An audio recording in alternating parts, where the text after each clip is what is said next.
Hello and welcome back to Property Matters on Dublin South FM and on iPropertyRadio with myself, Carol Tallon. You can contact us on social media at iPropertyRadio or email hello@iPropertyRadio.com. Joining us this week is Liz O'Kane, Ireland's original buyer's agent and host of the new Virgin Media house hunting show, How to Buy a Home, which airs in March 2023, so just a couple of months away. Liz, you're very welcome. Are you as excited as we are about the new show? I am, Carol. I'm very excited to be back where I'm feeling very comfortable. Thank you very much for that lovely introduction. You might remember that Ireland's original buyer's agent was actually the tagline that you gave me.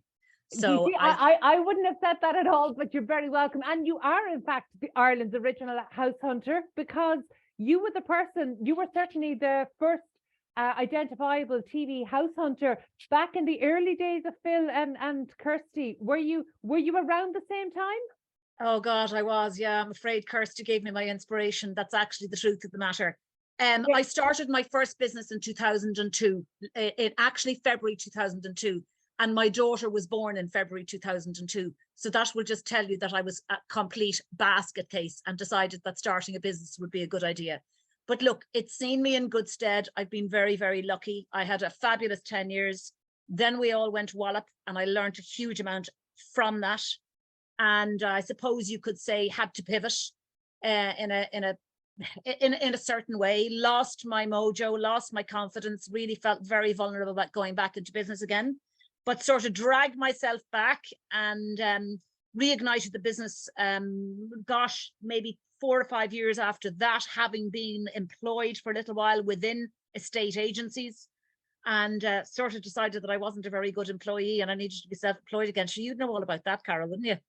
But I'm sure in theory I'd make a great employee. Haven't had to test it in a couple of decades. But you know, you're absolutely right when you use the word pivot, because look, whenever we talk about longevity within real estate, you know, we always return to a point of resilience in the conversation, and that's not just about house prices, or it's not just about the property themselves, but the people in it, because it's interesting. You know, you and I have been on the circuit for, you know, decades. 20 years. Actually, there's a lot of familiar faces there. You know, certainly people change, brands change, what we're doing and how we do it might change, but there's a lot of familiar faces to those, you know, that would have been around 2 decades ago. But what has changed are the buyers. And this is something that you know an awful lot more about than I do, because I'm not in that sphere anymore. So tell me, like, who's buying today? What is a profile? What's the profile of a first-time buyer in Ireland at the moment? Oh my God, well, that's like a pretty incredible question. A profile of a first-time buyer could be anybody from 25 to 55. And I'm actually not joking you. There's people who are still trying to draw down mortgages in their middle age, albeit for a significantly shorter period of time, might be 12, 15 years, but there is still buyers out there who, you know, who still want their first home.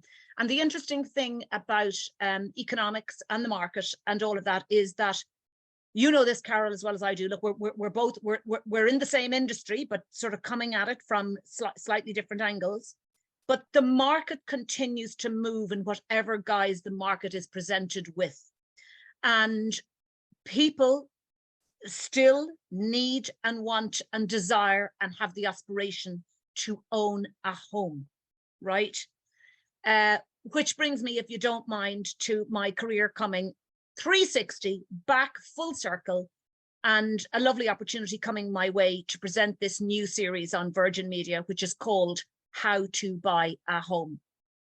And honestly, it's, you know what, there's a bit more meat on the bone with this series, Carol, in that it's not Kirsty and Phil, you know, wandering around showing people lovely houses in the hope that they'll present them with one that they want to buy.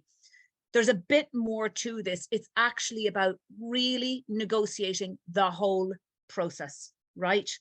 From how do I get a mortgage? Do I go to a mortgage broker? Do I speak to my financial lender, i.e. my bank? Is there other options available to me? What is conveyancing? You know, what is a fixed term interest rate? It's fascinating that this transaction of purchasing a property is not a transaction that happens too often in anyone's lifetime. It might happen once, it likely will happen twice, and it might happen 3 times. right? Unless you're a savvy investor who's flipping property, or this is your actual business, right? It fascinates me that regardless of the stage you are at in life, how overwhelming and how anxiety-ridden the whole process actually is. There is nothing simple about it in this country. And in fact, if I was being brutally honest with you, which I suppose I might as well be, right? I might as well be brutally honest. Our whole conveyancing process and the whole sales process is absolutely broken. It really, really is. It takes an inordinate amount of time. It takes the banks a forever amount of time to release title deeds. Solicitors don't seem to engage in a very fluid manner. And just in terms of my own, and look, that's not every solicitor. I'm not about to bash anybody. That's not what I'm trying to do. I just say to my clients, and I'm not talking about necessarily the clients on or the participants or clients on our show, but I always say to my clients, pull in your core muscles. You'll have a fabulous abs by the time this is over, because this is going to take anything from 16 to 24 weeks before you get handed the keys. Like, what the hell is that about? Yeah, but what is that about? 16 to 24 weeks, I would imagine, would be wildly optimistic in the current market, because I mean, you know, years ago when we were writing articles and things like that every week about how to buy a home, we were talking about the procedures, we were outlining things. Today it's just so much more challenging in terms of supply. You know, you talk about navigating the process, but actually are in your experience, are first-time buyers willing to go down the new routes to buying homes, as in you know, going to maybe prices, are they willing to go to auction? Are they willing to do engage with online bidding? Are they, you know, do they trust the tools and technologies? Because you're absolutely right, our process is broken and there are so many people trying to fix it through technology, but we're nowhere near there yet. Where's the level of trust for the buyers who come into you? How much do they trust not just the professionals within the industry, but the systems, the processes, the new tools and the prop tech that's being engaged? How much do they trust that? I don't know anybody who's using prop tech to bid on property. Very few, very, very few. Now, my situation, my own personal situation is slightly unique in that there are many agents out there who are using online bidding systems now, as you know. You don't have to use the system. You can still bid by email or verbally. You can still do that. Now, I prefer to have a conversation. My business is about relationships. If an estate agent, if Liz O'Kane is on the phone to an estate agent on behalf of the client and that estate agent doesn't react in a positive way, I'm doing something wrong. They should be going, there's Liz O'Kane. She's the buyer's agent out there. She's got a bona fide client. They're solid. She's got sight of proof of funds. React. And thankfully, due to my reputation in part for the last 20 years, they do react very, very positively. But for me, I still want to speak to a person. I want to find out, why is the property for sale? Why is the property for sale? Have the vendors found something to purchase? How long are you on the market? Who's bidding on this, if at all? And what's their situation? And the likelihood is that I will ask questions that average Joe on the street, who's not used to a bidding process, will not ask. But I want to know all of that, because my job is to, I suppose, eliminate bidders where I can, and to find out who they are, what their situation is, potentially what their ceiling is. Sometimes I can not necessarily find that out, but I can work it out very, very easily. You know, using online bidding doesn't particularly suit me for any particular reason. I have used it, yes, I have, and I quite like receiving the emails that say you've been counter-offered. But the first thing I do is not counter-offer online. I'm going to talk to the agent again. Yeah, I want them to have confidence in me. You know, look, you're bringing it back to where your skills are. The reality is not every first-time buyer is as confident. But I mean, look, that's the whole argument for using a buyer's agent. I suppose that's why I'm hired. But yeah, absolutely. And look, I think for decades, you've very much been maybe the secret weapon for many successful buyers in the marketplace. And the upcoming show is a great opportunity for people who might ordinarily not have the opportunity to work with you. So actually for the upcoming show, for the first season, are there still opportunities? Can you still help buyers? What do you mean? Can I help them purchase? As in, are all the slots filled, or are you still looking for buyers to help? Oh, I beg your pardon. Sorry, I misunderstood you. No, not all the slots are filled. Thank you very much for asking that question, but we're very, very close. We're very close, Carol. We have, there's 6 episodes in this series. It's going out in March 23, and there's 2 stories per ep. So the program is almost an hour long. I think it's 54 minutes or something like that, taking ads into account. So there's 2 stories, and all the stories are very different. We have first-time buyers. We have a couple who've come here from the United States.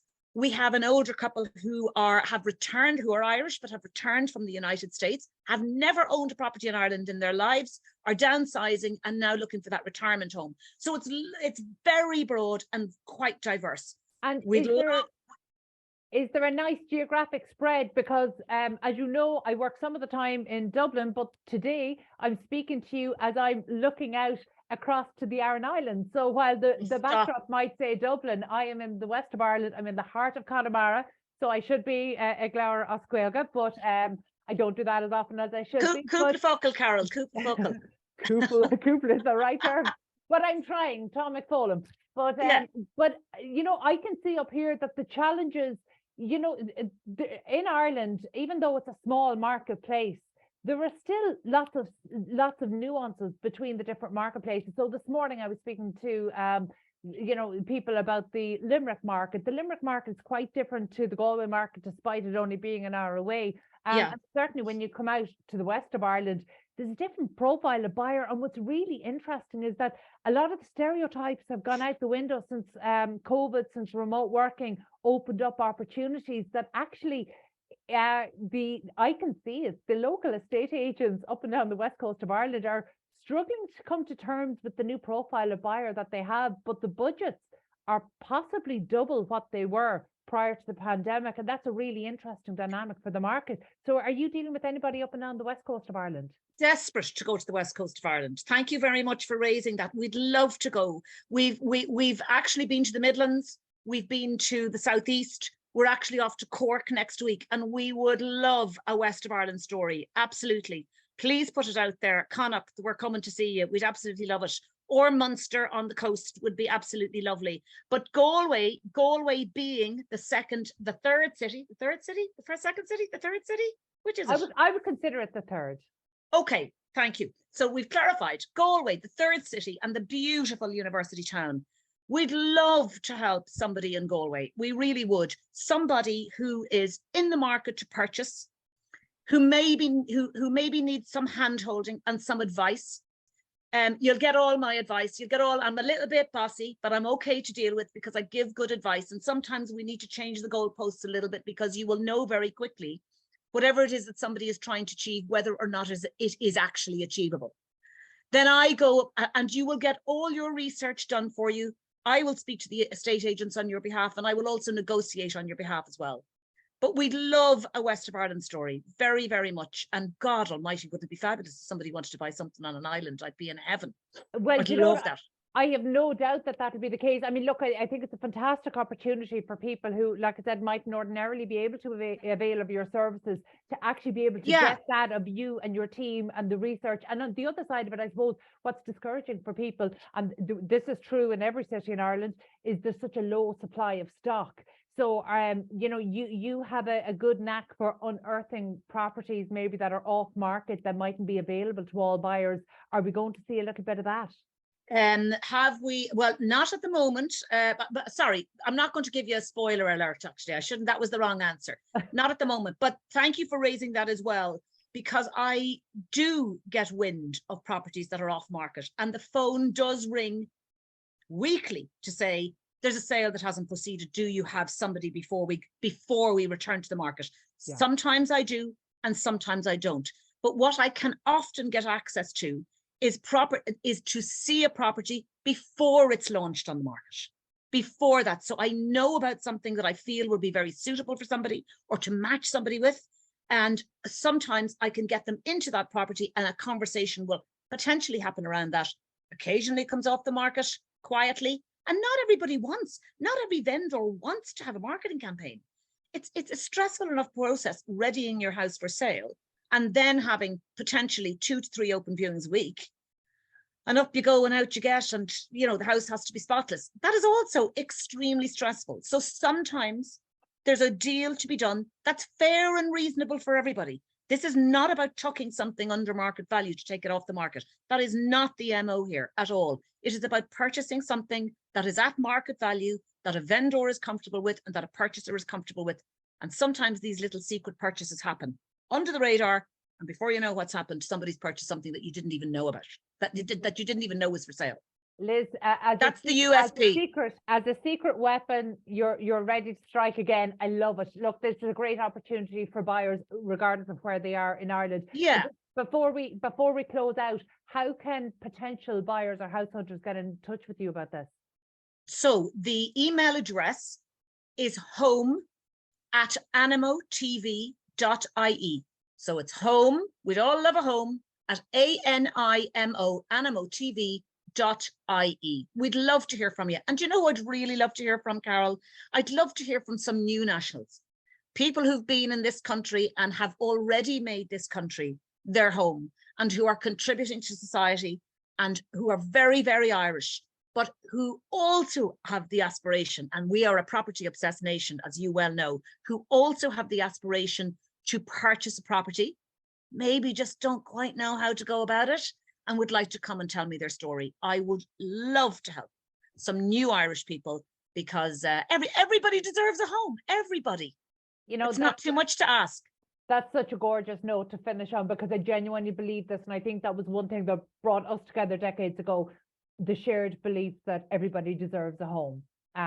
Just the shape that might take will change, but everybody absolutely deserves a home. So Liz, thank you so much. I look forward to seeing you back on screen. And so you've heard that call out now from Liz O'Kane and her team. This is a great opportunity to get some research done, maybe unearth a hidden gem that has not yet hit the market. Great opportunity. So my thanks to Liz O'Kane, Ireland's original buyer's agent and host of the new Virgin Media show, How to Buy a Home, which airs in March 2023, just a couple of months away. We look forward to it. We need to take a quick break. Stay tuned.